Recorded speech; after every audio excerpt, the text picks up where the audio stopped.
The mess hall of the Coalition warship Vigilant Star smelled like a dozen different worlds. Each species had their own food, their own drinks, their own way of eating. The Velthari preferred their meals cold and raw. The Draxan liked everything burned almost to ash. And the humans, well, the humans would eat just about anything if you gave them enough salt. Danny Cole sat alone at a small table near the window, watching the stars drift past. He was 23 years old and fresh out of training. This was his first real assignment, and he still could not believe he was actually in space. Actually serving on a multi-species vessel. Actually going to war. The Keth Dominion had been pushing into Coalition territory for months now. Everyone said a big battle was coming. Danny tried not to think about it too much. He was halfway through his meal when the shadow fell over him. Commander Thran was enormous. Even for a Velthari, he was big. His scales were dark blue, almost black, and they caught the light whenever he moved. His eyes were yellow and cold, like a predator sizing up something small and weak. "Human?" Thran said. It was not a greeting. It was more like an observation, the way someone might say insect or dirt. Danny swallowed hard. "Commander." Thran held up a small tablet. Danny recognized it immediately. It was his personal device, the one he kept in his locker. The one that held his books, his music, his family photos. "We found this in the common area," Thran said. "Careless." "I must have dropped it," Danny said, reaching for it. "Thank you." For Thran pulled it back before Danny could grab it. A cold smile spread across his face. "We had a look at your files," the commander said. "Very interesting reading material." Other aliens were gathering now. A group of Draxan soldiers approached, their gray skin and black eyes making them look like living shadows. More Velthari came too, drawn by the promise of entertainment. "What is this?" asked a Draxan named Kessex, pointing at the tablet screen. "What are these stories?" Danny's stomach dropped. They had found his mythology collection. His grandmother had given it to him before he left Earth. It contained all the old stories, Greek myths, Norse legends, tales of heroes and monsters from every human culture. He read them whenever he felt homesick. "These are myths," Danny said quietly. "Old stories from Earth." "Stories?" Thran laughed, and it was not a kind sound. "Let me read one." He scrolled through the tablet, his yellow eyes scanning the text. The other aliens gathered closer, eager to hear. "Here," Thran announced. "Listen to this. A hero named Hercules killed a lion with his bare hands. Then he killed a monster with 9 heads. Then he held up the entire sky on his shoulders. He looked around at his audience.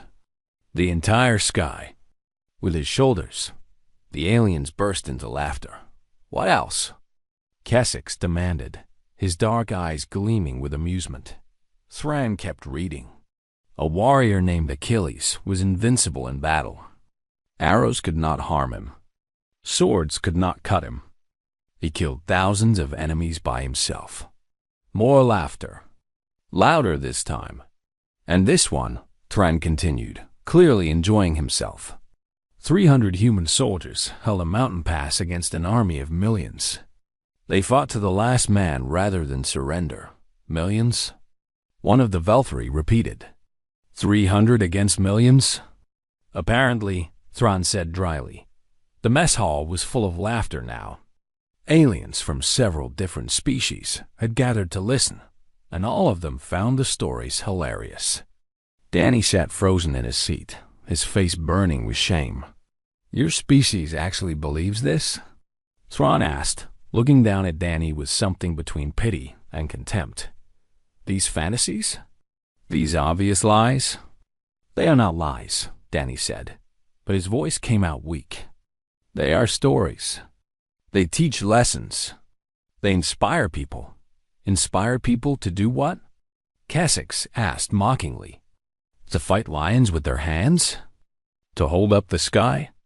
"No," Danny tried to explain. They teach courage.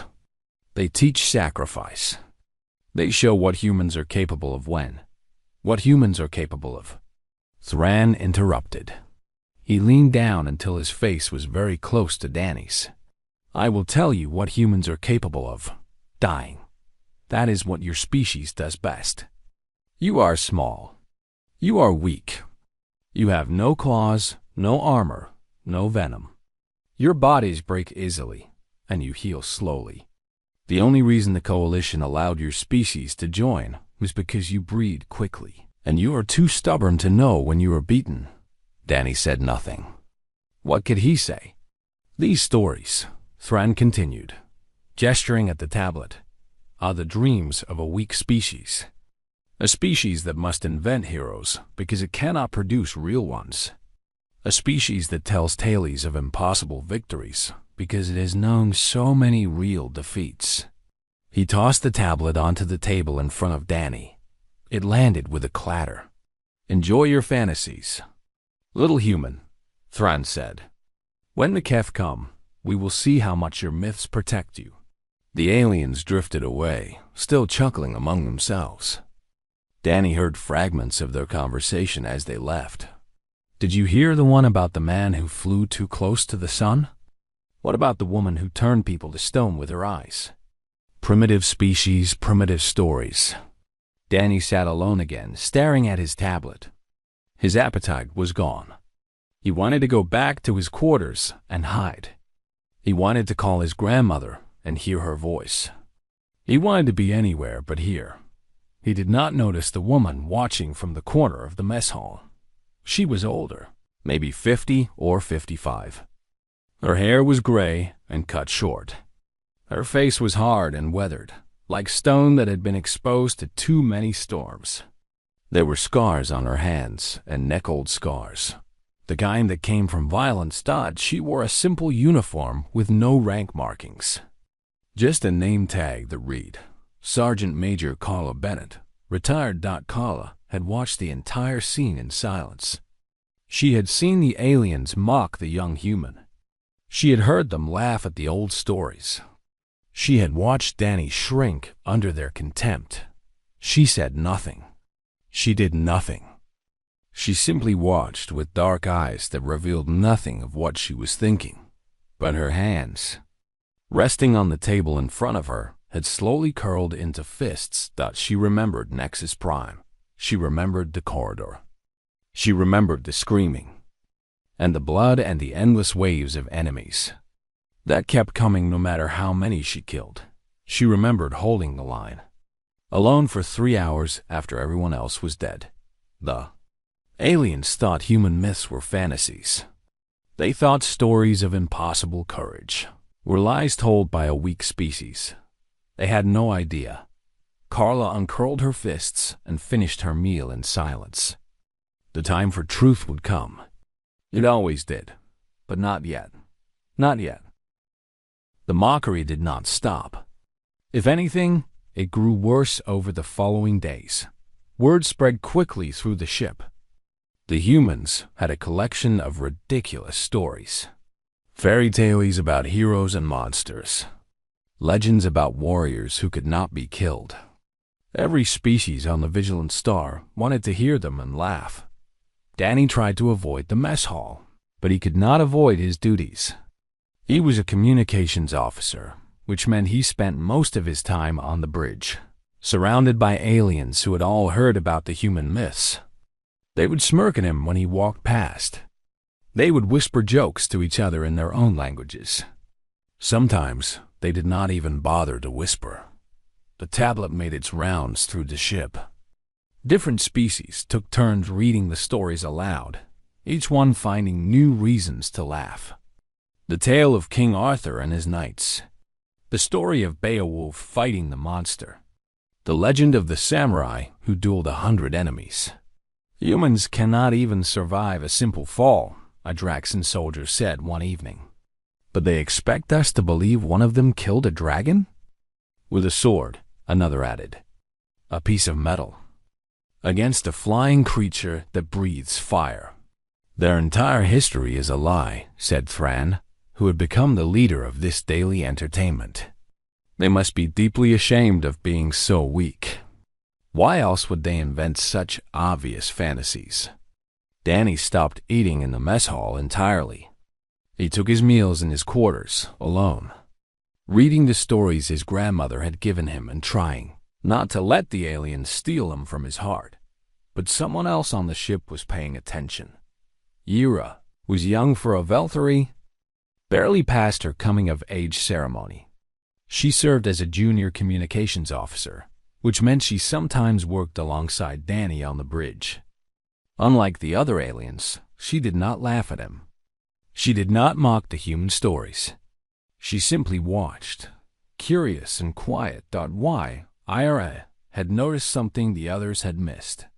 While everyone was focused on Danny and his tablet, no one paid any attention to the older human woman, who sat alone in the corner of the mess hall every evening.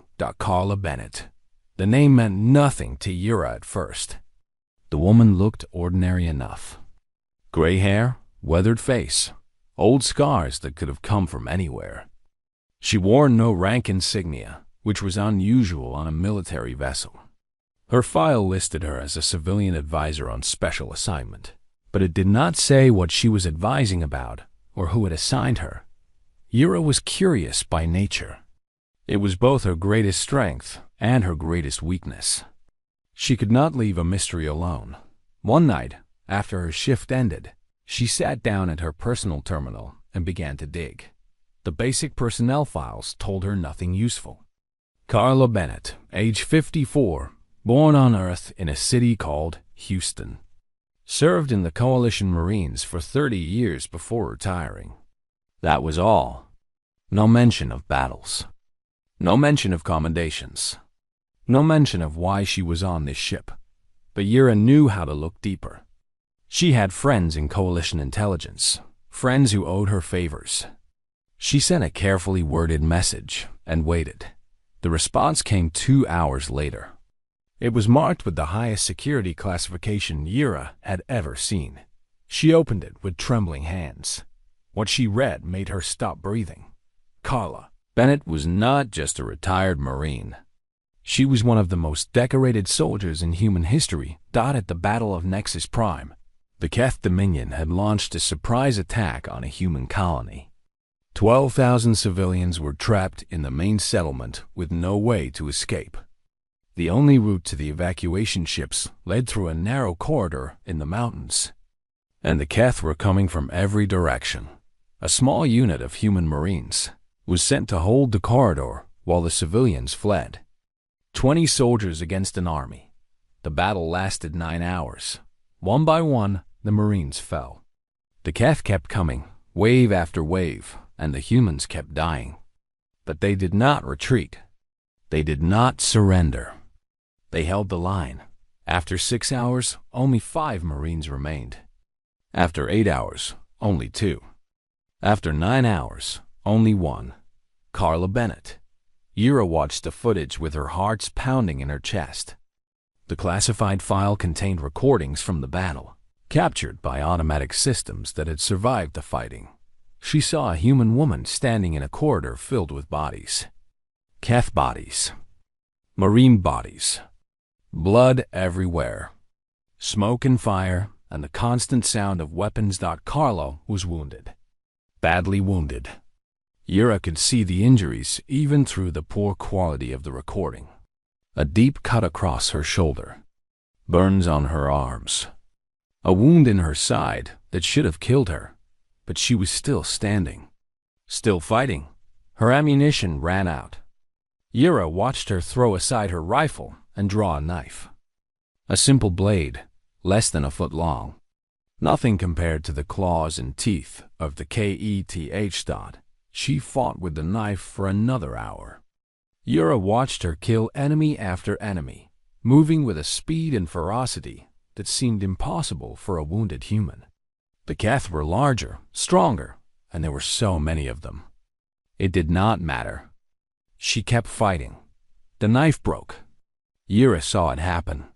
The blade snapped against Keth armor, leaving Carla with nothing but a handle. She threw the handle at the nearest. enemy and charged with her bare hands.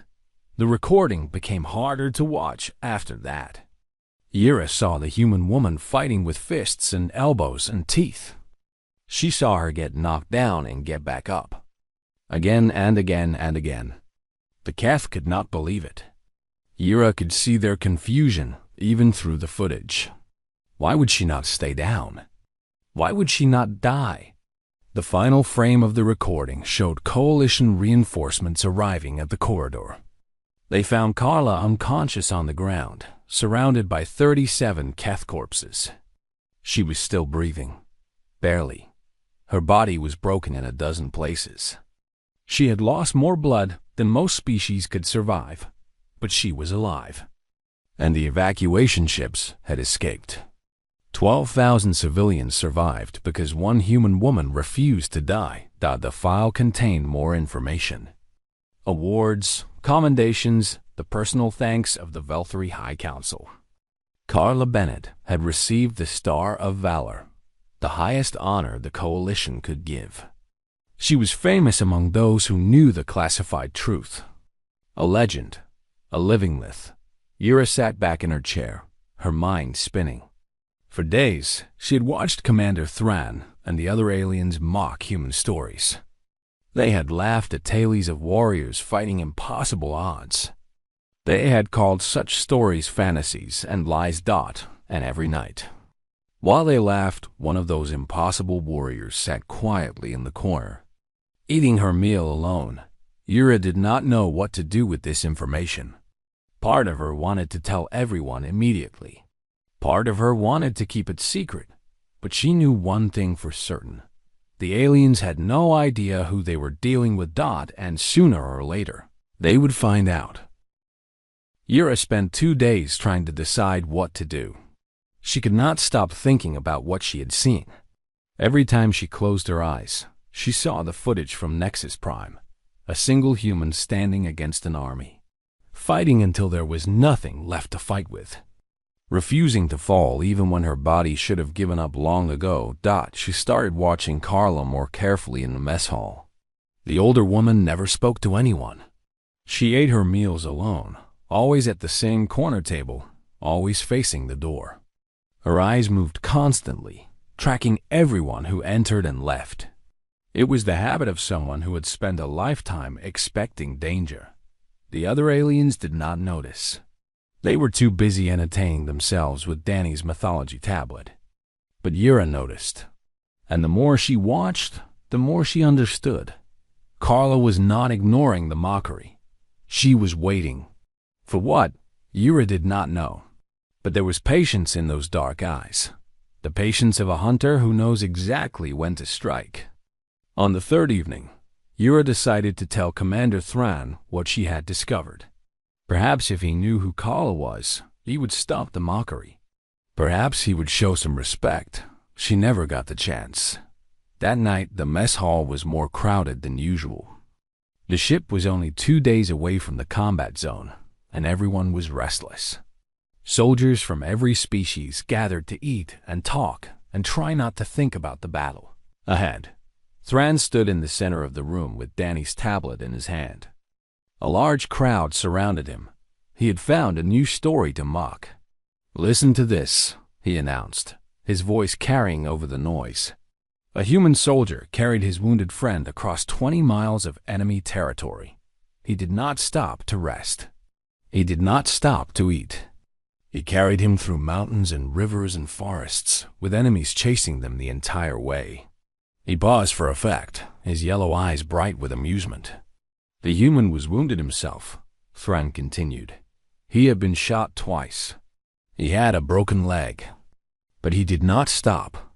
He carried his friend for 3 days until they reached safety. The crowd laughed. Kasich slapped his hand against the table. 3 days with a broken leg? The Draxan said. Carrying another body? Human bones would shatter under such strain. Human muscles cannot sustain that effort. Another alien agreed. This is not mythology. This is stupidity. Danny sat at a table near the edge of the crowd. He had tried to avoid these gatherings, but tonight there was nowhere else to go. He kept his head down, staring at his food, trying to pretend he could not hear. But Thran noticed him. "Young human," the commander called out. "Come, tell us about your people's impossible heroes. Explain how your fragile species accomplishes these miracles." Danny did not move. "Come," Thran repeated, his voice harder now. "Or are you afraid?" Slowly, Danny stood up.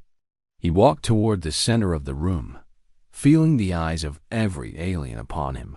His face was pale, but his jaw was set. "What do you want me to say?" he asked quietly. "I want you to admit the truth," Thran said.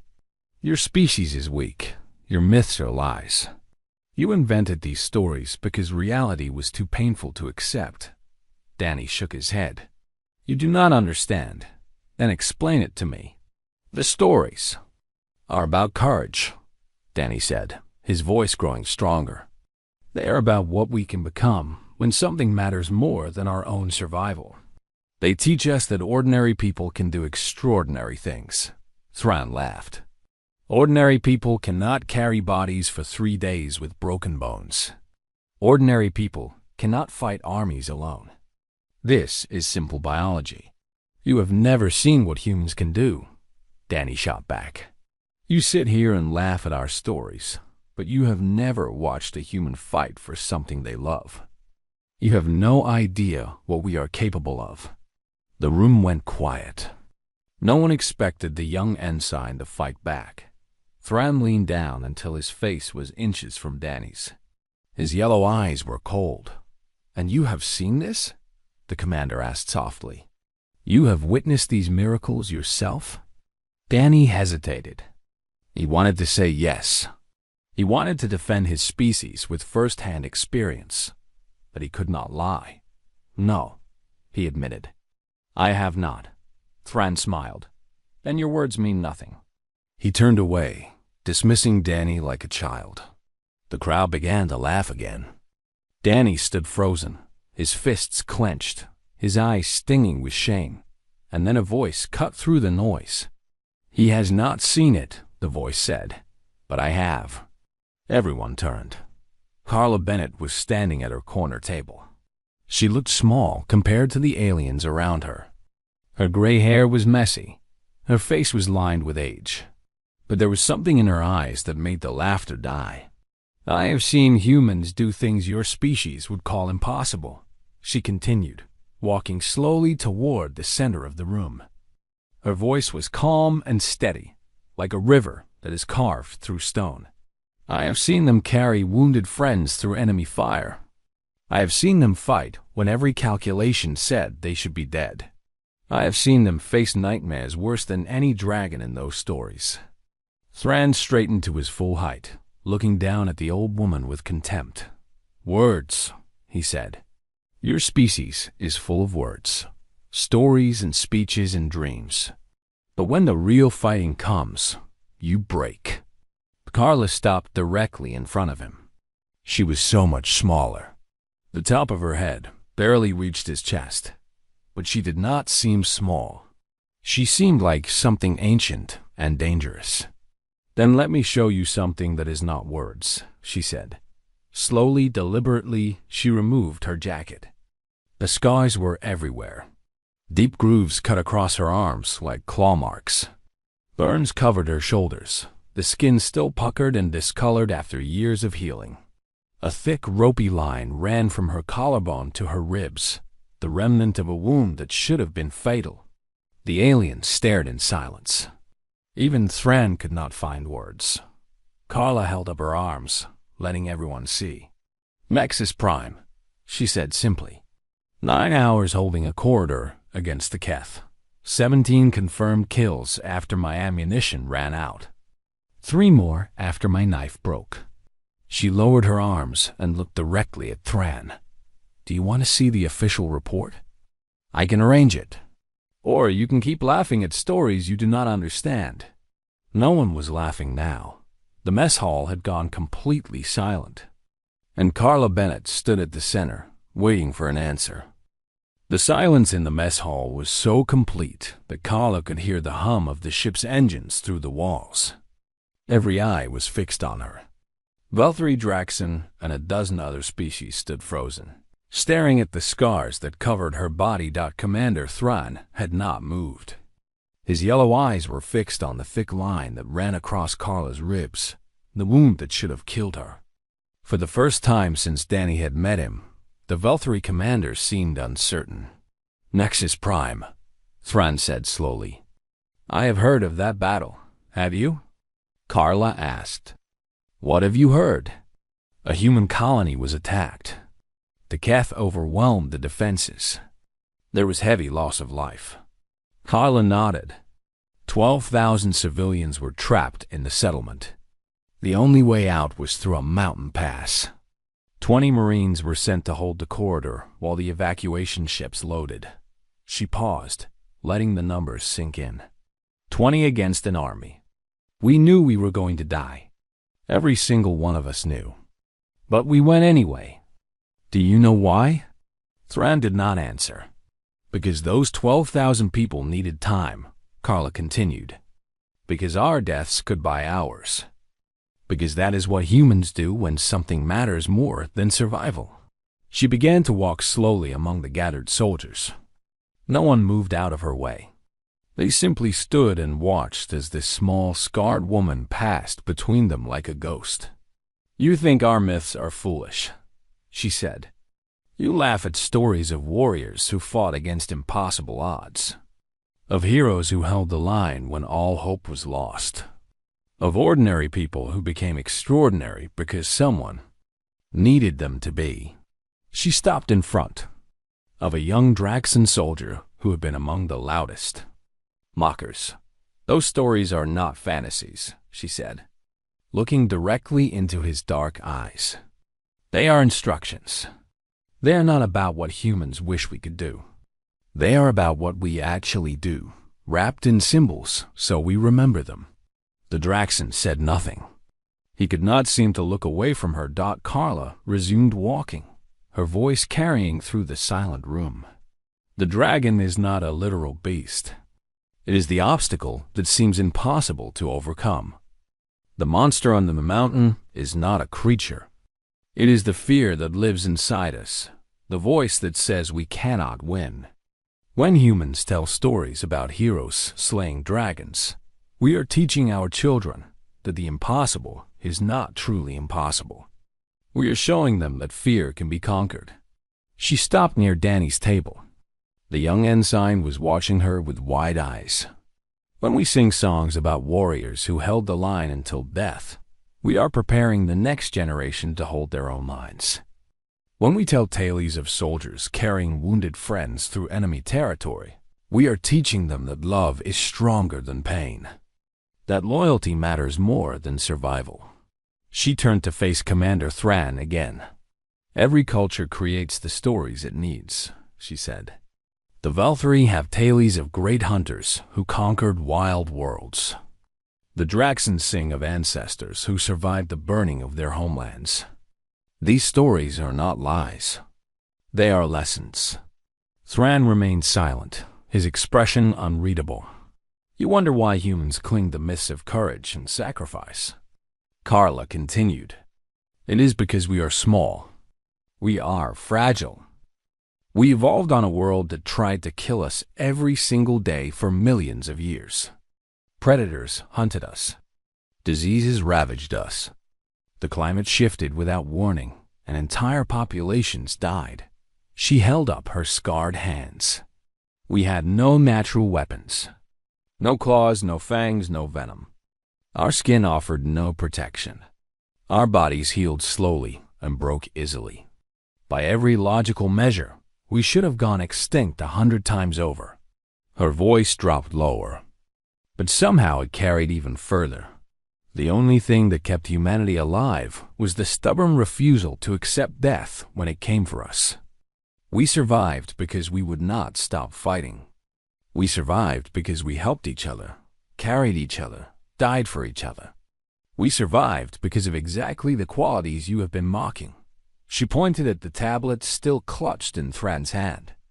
"Those myths you find so amusing? They are the reason my species exists. They are the stories our ancestors told around fires while the darkness pressed in from every side. They are the promises we made to each other that we would never give up, never surrender, never stop fighting as long as there was something worth fighting for. She stepped closer to Thran, close enough that she had to crane her neck to meet his eyes. They are the reason I held that corridor at Nexus Prime. When my friends died around me, I heard their voices telling the old stories. When my ammunition ran out, I remembered the tales of warriors who fought with their hands. When my body wanted to quit, I thought of all the heroes who had faced worse and kept going. Her voice was barely above a whisper now, but everyone heard it. 12,000 people made it to those evacuation ships. 12,000 mothers and fathers and children who are alive today because a handful of humans believed in myths. Because we had been raised on stories that told us ordinary people could do extraordinary things. She stepped back from Thrawn and looked around at the assembled aliens. You can laugh at our stories if you want. You can call them primitive and foolish. But when the Keth come, and they are coming, you will see what those stories create. You will see humans fight in ways that your logic says are impossible. You will see us carry each other through fire. You will see us hold lines that cannot be held. She retrieved her jacket from where she had dropped it and pulled it back on, covering her scars once more. And maybe then you will understand why we tell tales of dragons and heroes.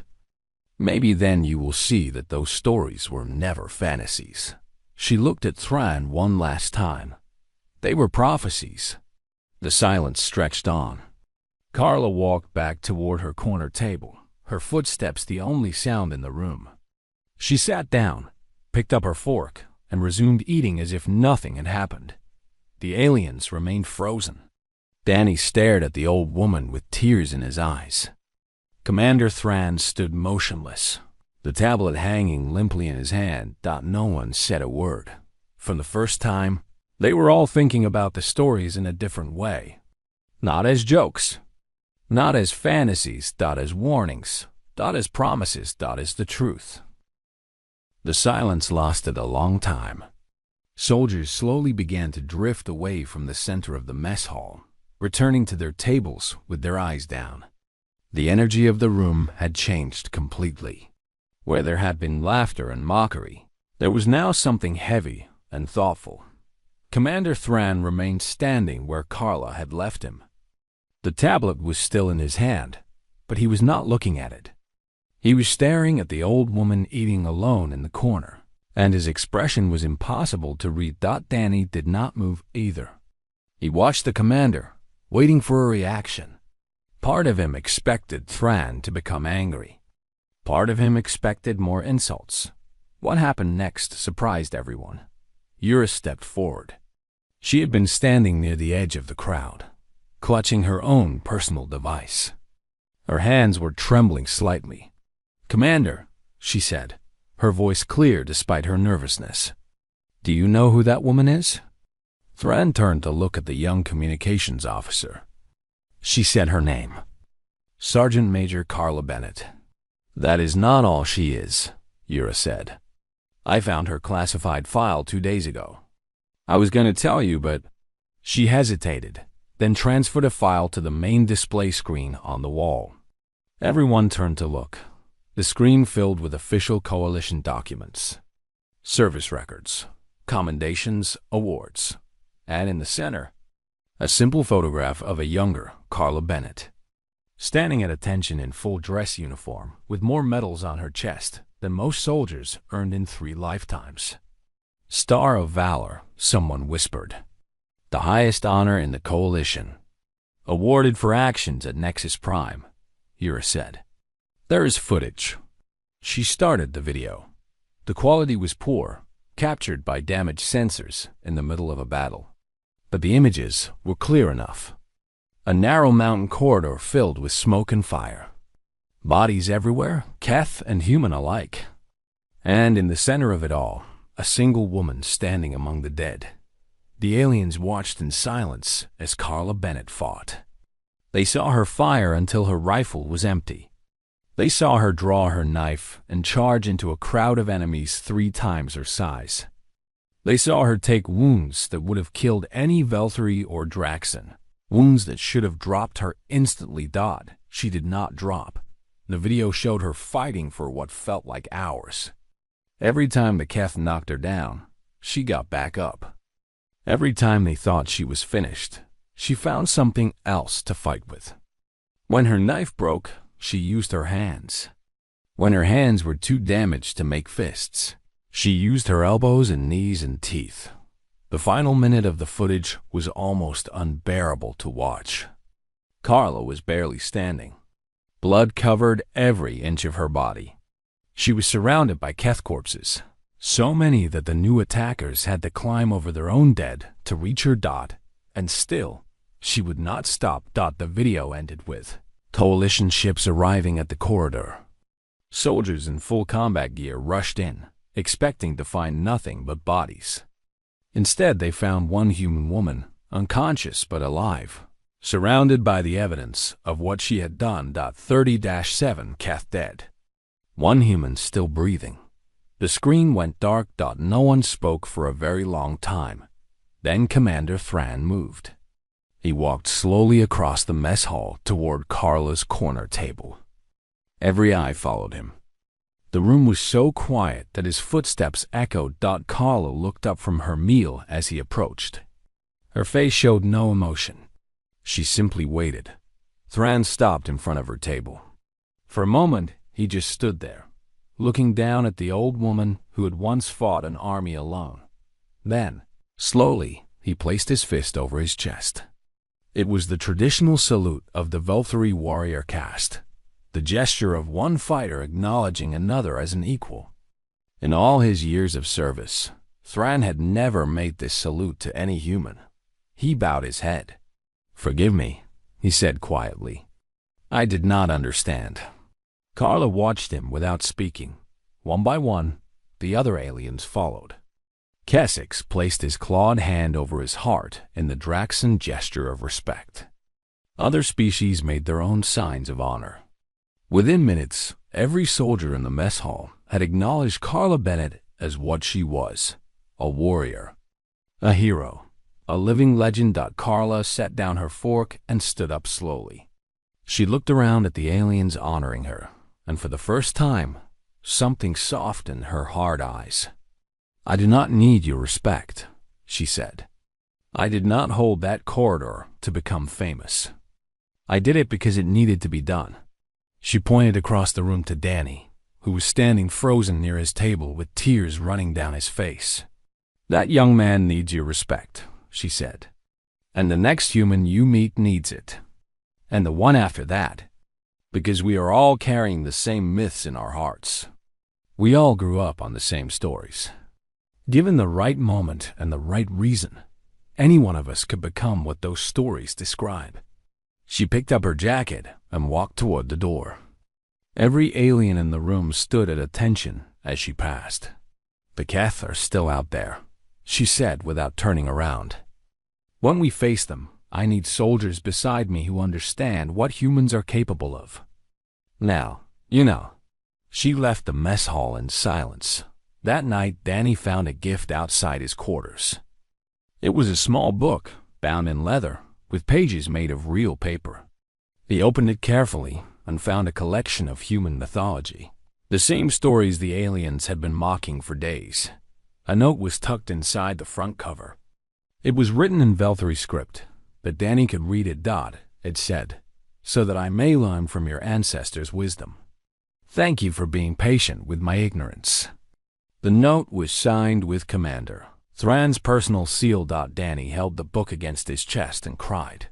The Vigilant Star arrived at the combat zone the next morning. Soldiers prepared for battle in the usual ways. They checked their weapons, reviewed their assignments, said quiet prayers to whatever gods they believed in. But something was different now. In the mess hall, aliens and humans sat together. They shared meals and conversation. And for the first time, they shared stories. A Valkyrie soldier told the tale of his ancestors' great hunt.